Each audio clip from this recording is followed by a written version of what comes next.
Akhirnya, Sung Jinwoo pun keluar dari dalam gate dungeon. Sung Jinwoo yang sedang tidur pulas terbangunkan oleh nada dering dari teleponnya. Dan saat diangkat, ternyata itu adalah suara adiknya. Jinwoo pun bertanya, ada apa adiknya itu menelpon dirinya? Dengan nada kesal, Jin Ah pun bertanya, apa kamu ingat? Kamu harus datang ke sekolahku hari ini. Sontak saja hal itu membuat Jinwoo menjadi panik dan keringat dingin. Wajar saja karena Sun Jinwoo melupakannya. Jam berapa aku harus tiba di sana? Tanya Jinwoo yang masih belum tahu kapan dirinya dibutuhkan di sekolah adiknya itu. Dan setelah mengetahuinya, Jinwoo segera bergegas dan mengatakan pada Jin Ah untuk tidak khawatir karena dia tak akan telat untuk sampai di sana. Setelah selesai mandi dan bersih-bersih, Sun Jinwoo pun berpikir kalau dia mungkin harus berpakaian yang lebih bagus karena dia akan menemui guru dari adiknya. Di sebuah tempat yang nampak seperti pelayanan umum, Sung Jinwoo berada di sana. Dan ternyata dia berada di sebuah bank sedang menunggu antrian untuk gilirannya. Akhirnya, Jinwoo pun dipanggil oleh resepsionis yang berada di sana. Resepsionis itu bertanya, bagaimana saya bisa membantu Anda? Jinwoo pun menjawab kalau dirinya ingin debit card yang baru dan mengupdate buku tabungan miliknya. Namun, saat resepsionis itu melihat jumlah uang Jinwoo, dia terkejut karena melihat uang yang ada di sana berjumlah 1,4 miliar. Resepsionis itu tak percaya karena melihat Sung Jinwoo yang masih muda. Resepsionis itu kemudian bertanya pekerjaan apa yang dilakukan oleh Jinwoo, karena mungkin tak percaya orang semuda dirinya memiliki begitu banyak uang di rekeningnya. Aku adalah hunter, jawab Sung Jinwoo dengan tenang. Dan resepsionis itu terkejut karena dia mengetahui dan banyak orang membicarakan kalau menjadi seorang hunter menghasilkan banyak sekali uang. Aku rasa rankingnya lumayan tinggi, gumam resepsionis itu. Dia langsung mengalihkan pembicaraan dan menawarkan Jinwoo untuk mencoba produk baru khusus VIP. Namun Jinwoo segera menolaknya. Di sekolah, adiknya merasa heran dan aneh melihat Sung Jinwoo di hadapannya. Apa kau benar-benar Sung Jinwoo? Tanya Jin A, karena merasa kakaknya berbeda dengan biasanya. Bagaimana tidak? Karena dia terlihat lebih tampan dan rapi. Dan Jinwoo pun bertanya, apakah dia terlihat aneh? Namun Jin A takjub karena seseorang dapat berubah begitu jauh. Sung Jinwoo pun berkata, aku akan menemui guru adikku. Kamu mengharapkanku datang dengan baju olahraga dan sendal jepit. Akhirnya, mereka berdua pun berjalan masuk ke dalam sekolah. Para murid yang lain melongo melihat Sung Jinwoo memasuki sekolah mereka. Mereka merasa kagum melihat ketampanan Sung Jinwoo yang juga ramah pada murid lainnya. Jin Ah pun menggoda Jinwoo. Wow, kau lumayan populer. Oh iya, omong-omong, kau tidak memiliki pacar kan? Apa yang kau lakukan kemarin hingga pulang larut malam? Haruskah aku mengenalkanmu pada salah seorang siswi yang imut? Tanya Jin Ah menggoda kakaknya itu. Sung Jinwoo pun mencubit Jin Ah dan berkata untuk jangan bergurau dengannya.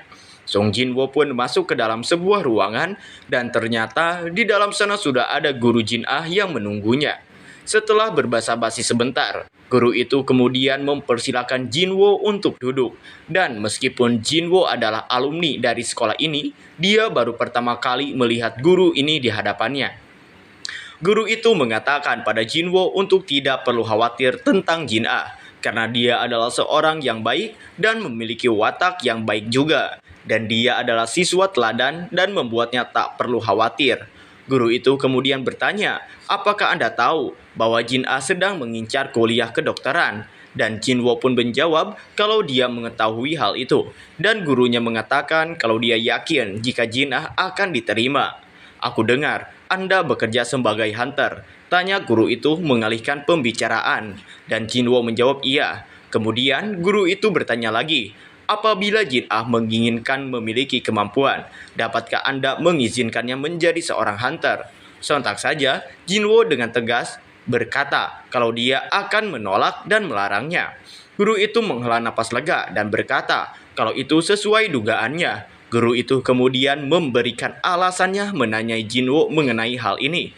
karena baru-baru ini ada seorang murid yang mencoba keluar sekolah karena berdedikasi telah menerima pembangkitan, dan sekarang murid ini tidak menghadiri sekolah lagi.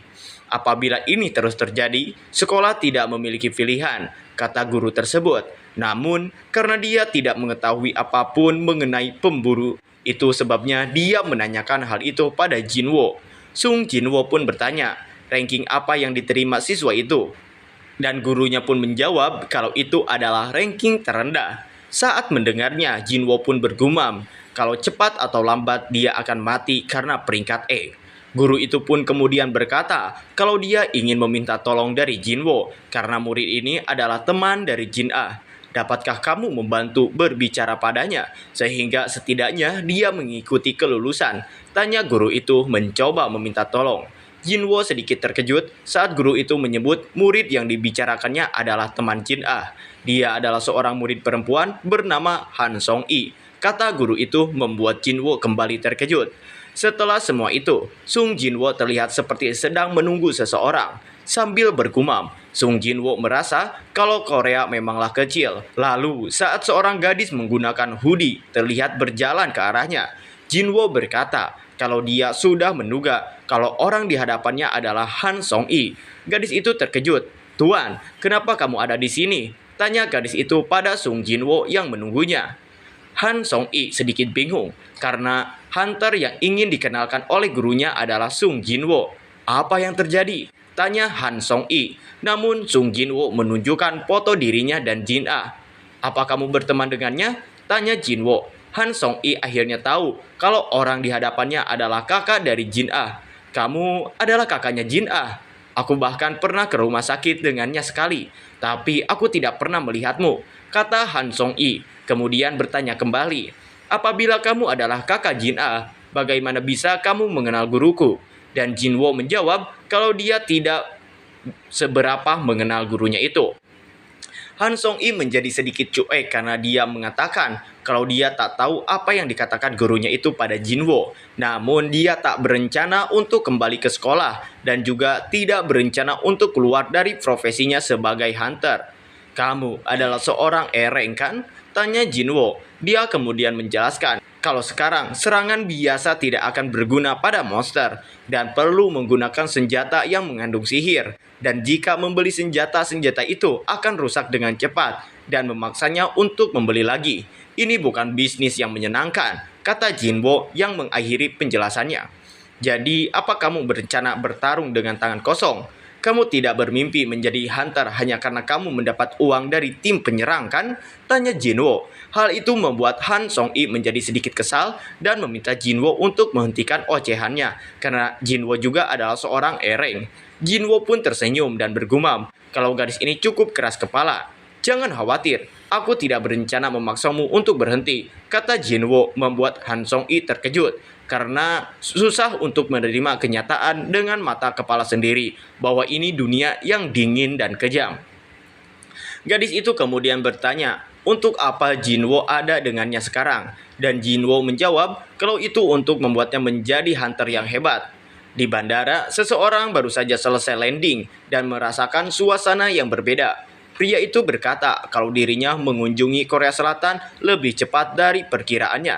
Dia adalah Huang Dongsu, seorang hunter S-rank dari Scavenford USA. Lalu seorang pria lain datang untuk menyambutnya dan bahkan sedikit membungkuk. Ternyata orang yang baru saja menyambutnya adalah Wo Jinchul dari Serikat Pemburu Korea. Wu Jinchul dengan hormat berkata kalau dia berada di sana karena sudah sewajarnya pemburu dari divisi pengawasan untuk menyambut dan mengawasi pemburu ranking S yang tiba di Korea. "Divisi pengawas? Apa kamu masih bekerja sebagai tangan kanan Go Gun-hee? Apabila aku menjadi kamu, aku akan memotong tangan kirinya dan memastikan dia tidak bisa apa-apa tanpa tangan kanannya dan menguasai segalanya," kata pria berkacamata itu. Namun, Wu Jinchul nampak tak memperdulikan hal tersebut dan bertanya berapa lama Huang Dongsu itu akan menetap di Korea. Huang Dongsu menjawab kalau dia tak akan berada di sana terlalu lama karena akan segera kembali setelah menyelesaikan urusannya. Wu Jinchul kemudian berkata, bisnismen yang telah meninggalkan rumahnya dan pindah ke US. Apakah itu menyangkut pemburu Reng E Sung Jinwo dan Reng D Yo Jinho? Langkah Huang Dongsu terhenti sejenak. Sesuai pikiranku terhadap PPC pengawasan, menanyakan sesuatu yang telah diketahui. Apakah kamu akan berusaha menghentikanku? Kata Huang Dongsu, lalu memasang ekspresi menyeringai pada Wang Jinchul. Namun, Wu Jinchul berkata kalau dia hanya berdedikasi pada pekerjaannya. Lalu, orang lain yang baru keluar bandara melewati mereka berdua dan membuat suasana menjadi tenang kembali. Huang Dongsu kemudian tersenyum dan mengatakan kalau dia menyukai Wu Jinchul. Dia kemudian menawari Wu Jinchul untuk bergabung bersamanya di serikatnya, karena dia akan memperlakukannya lebih baik dari atasan yang sekarang. Wu Jinchul bergumam kalau Huang Dongsu yang menjadi alasan adanya Huang Dongsu Hunter Rank S ini telah dicurigai membunuh banyak sekali hunter, seperti ia sedang memotong ekor dari seekor kadal, dan alasan mengapa serikat hunter tak bisa menyelidikinya adalah karena orang di hadapannya. Kini, Sung Jinwo dan Han Song-i sedang berada di sebuah gate dan akan pergi berlatih. Mereka bertemu dengan Ketua An Sang-min dan Departemen Manajemen dan asistennya. Ketua An mengingatkan orang di sebelah Jinwo adalah seorang murid yang pernah ikut. Ketua An bergumam kalau ranker E seharusnya tidak masalah, dan karena ada kasus mengenai Hunter Sung Jinwo, dia merasa tidak boleh memiliki asumsi. Aku sangat kaget mengenai telepon dari Hunter Sung Jinwo yang menginginkan pengalaman untuk melatih anggota baru, dan karena ini permintaan dari Hunter Sung Jinwo, aku menerimanya tanpa peduli apapun, kata An Sang-min pada Jinwo. Dan dia juga sudah menjelaskan kepada hunter lain dan menyuruh Jinwo untuk tidak khawatir, karena daerah Jenuh merupakan daerah yang menjadi tempat munculnya gate. Tidak banyak orang yang tinggal di sini. Mereka memutuskan untuk menutup penuh beberapa daerah ini.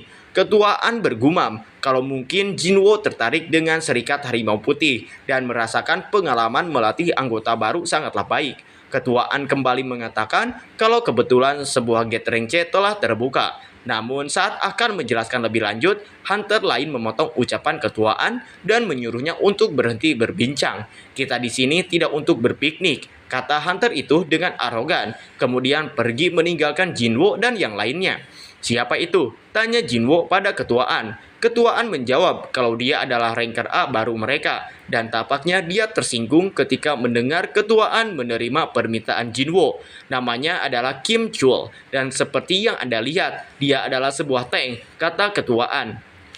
Tim penyerangan ini terdiri dari 1 A rank, 7 B rank, 4 C rank dengan total 12 orang. Ketuaan berkata, mungkin nampak berlebihan dengan jumlah ranker A dan B untuk ikut dalam gate rank C. Tapi mereka masih baru dan memerlukan pengalaman penyerangan terhadap dungeon. Berusaha menjelaskan pada Jinwo, Sung Jinwo bergumam, apabila penyerangan ini terlalu mudah, maka efeknya akan hilang. Dan benar saja, Han Song-i menjadi bersemangat untuk masuk ke dalam gate dungeon itu.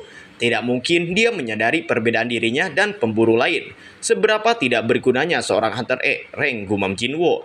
Asisten ketuaan pun berbisik pada Jinwo, karena penyerangan ini akan terlalu mudah apabila Hunter Sung Jinwo ikut. Tolong menontonlah saja dari pinggir. Akhirnya mereka pun masuk ke dalam gate rank C itu. Saat Sung Jinwo masuk ke dalam, dia merasakan sesuatu yang membuatnya merasa aneh dengan sensasinya. Hunter yang lain terkejut dengan aura dari dalam gate itu. Dimensinya berfluktuasi seperti gelombang, dan sensasi ini sangatlah berbeda dari gerbang sebelumnya. Jinwo merasakan perasaan buruk dan merasa harus segera keluar dari dalam gate ini. Tiba-tiba, gate itu menyedot semua untuk masuk. Jinwo segera mengabarkan pada ketuaan dan berteriak, "Ketuaan, panggil tim penyerang utamamu, segera." Hingga akhirnya, Sung Jinwo tersedot masuk ke dalam gate yang berubah itu. Asisten manajer menjadi panik karena melihat Hunter Sung Jinwo tersedot ke dalam gate-nya. Sedangkan ketuaan segera mengambil ponselnya. Ini bukanlah masalah yang dapat diselesaikan dengan memanggil tim penyerang utama. Aku harus menelepon ketua segera, kata ketuaan dan mengabarkan kalau ini adalah gerbang merah. Baik Yonho yang mendengar kabar dari ketuaan terkejut. Bagaimana bisa gerbang merah muncul dari gate rank C? Kalau hal itu benar, aku harus ke sana dan memeriksanya sendiri, kata sang ketua Serikat Harimau Putih itu. Sementara itu, Huang Dongse dan Wu Jinchul sedang dalam mobil dalam perjalanan. Huang Dongsu memuji mobil yang digunakan untuk menjemputnya. Namun, Wu Jinchul berkata kalau ini masih belum cukup baik untuk mengantar seorang hunter S-Rank. Omong-omong, bagaimana dengan pemakaman kakakku? Tanya Dongsu. Kita tidak dapat mendapatkan tubuhnya dan penguburannya dilakukan secara tertutup. Apakah Anda ingin mengunjungi tempatnya? Kata Jinchul balik bertanya. Namun Huang Dongsu berkata kalau dia tidak tertarik pada apa yang telah meninggal dan hanya tertarik pada potongan dari kakaknya itu. Kalau begitu, Anda ingin pergi kemana? Tanya Wu Jinchul dan Huang Dongsu menjawab kalau itu sudah pasti pergi ke dungeon. Aku akan menemukannya di dungeon. Pemburu yang buruk pasti dapat ditemukan di dalam dungeon, kata Huang Dongsu sambil tersenyum menyeringai. Wu Jinchul bertanya, bagaimana Huang Dongsu berniat menemukan mereka di gate yang begitu banyak di Korea ini? Huang Dongsu mengatakan kalau itu bukanlah masalah di abad ke-21 ini. Kemudian Dongsu melihat ponselnya dan mengatakan kalau Hunter Rank E Sung Jinwoo baru saja masuk ke sebuah dungeon. Karena peraturan di dalam dan di luar dungeon sangatlah berbeda. Wu Jinchul mengingatkan Dongsu, namun Dongsu malah memasang ekspresi arogan dan berkata, apakah aku mengubur mereka atau tidak? Itu bukan urusanmu, Wu Jinchul. Dan Jinchul pun mengiyakannya dengan wajah datar. Di dalam dungeon, party Sung Jinwoo kebingungan karena mereka tak tahu berada di mana dan tidak terlihat seperti dungeon, bahkan gate-nya pun menghilang. Namun Sung Jinwoo tak merasakan adanya yang mencurigakan dan mungkin gate-nya memindahkan mereka ke dunia ini. Han Song-i bertanya pada Jinwoo, apakah ada yang salah dengan kita? Namun tiba-tiba sebuah panah es melesat ke arah Han Song-i dan berhasil ditahan oleh Sung Jinwoo. Hal ini membuat Song-i sangat terkejut. Namun tiba-tiba anggota party yang lain terkena panah es yang lain dan membuat kepanikan di antara mereka semua karena berkatnya jadi mengetahui kalau mereka sedang disergap dari dalam hutan. Ternyata yang menyerang mereka adalah Elves S. Sung Jinwoo tak dapat merasakan mereka dari jarak sejauh itu. Mereka yang belum pernah menemui elf seperti itu menyebutkan dengan istilah Elves S. Tapi mereka yang pernah melawan mereka pada pertempuran menggunakan istilah lain. Bukan menggunakan istilah yang cantik seperti elf. Mereka layaknya mendapatkan istilah lain karena mereka tanpa ampun memburu para hunter. Hyakki. Di luar gate, ketua serikat Harimau Putih sedang memeriksa gate-nya karena tertutup dengan rapat. Ini sangat menyebalkan. Bukankah ini dungeon rank C? Tanyanya pada ketuaan. Ketuaan mengiyakannya. Kemudian Baek Yonho kembali bertanya, apakah ketuaan memanggil serikat pemburu Korea? Dan ketuaan menjawab kalau mereka berpura-pura bodoh dan memastikan kalau ini benar-benar gate rank C. Baek Yonho menggertakkan giginya sambil berpikir, gerbang merah hanya muncul di gate rank tinggi. Pasti ada kesalahan. Gate di hadapan Baek Yonho setidaknya berada pada rank B dan mungkin adalah rank A apabila tak beruntung. Ketuaan bertanya, haruskah mereka mengukur ranking gerbangnya dengan sensor energi sihir kita?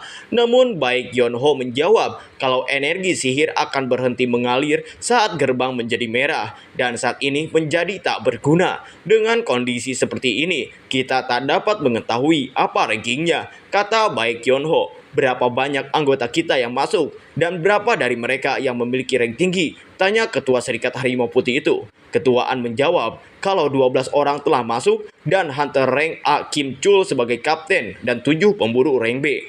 Mereka sedikit khawatir dengan rekrutan baru yang berada dalam gate itu. Baek Yonho menghilangkan asumsi kalau gate itu adalah rank S karena akan membuat gempar seluruh negara. Apabila ini adalah rank B, ini akan membutuhkan setidaknya 3 Hunter rank A. Namun apabila ini adalah rank A, maka setidaknya akan membutuhkan 1 rank S atau 10 rank A. Kalau begitu, apabila gerbang ini adalah rank A, aku rasa mereka semua sudah dipastikan akan mati. Kalau mereka beruntung, mungkin 2 atau 3 orang Hunter rank A dan B akan keluar dengan selamat, kata Baek Yonho. Hal itu membuat ketuaan menjadi gugup, karena kenyataannya dia menambahkan 2 orang yang bukan anggota serikat Harimau Putih, yaitu Jinwoo dan Song-i. Siapa mereka? Tanya Baek Yonho pada ketuaan. Dari ketuaan menjawab kalau dia adalah seorang hunter yang dirinya incar belakangan ini. Baek Yonho terkejut karena ada pemburu yang menarik perhatian ketuaan. Ranking hunter itu A atau B? Tanya Baek Yonho. Namun ketuaan menggelengkan kepalanya. Kalau begitu, apakah ada hunter rank S? Akhirnya ketua An pun mengatakan kalau dia adalah seorang rank E.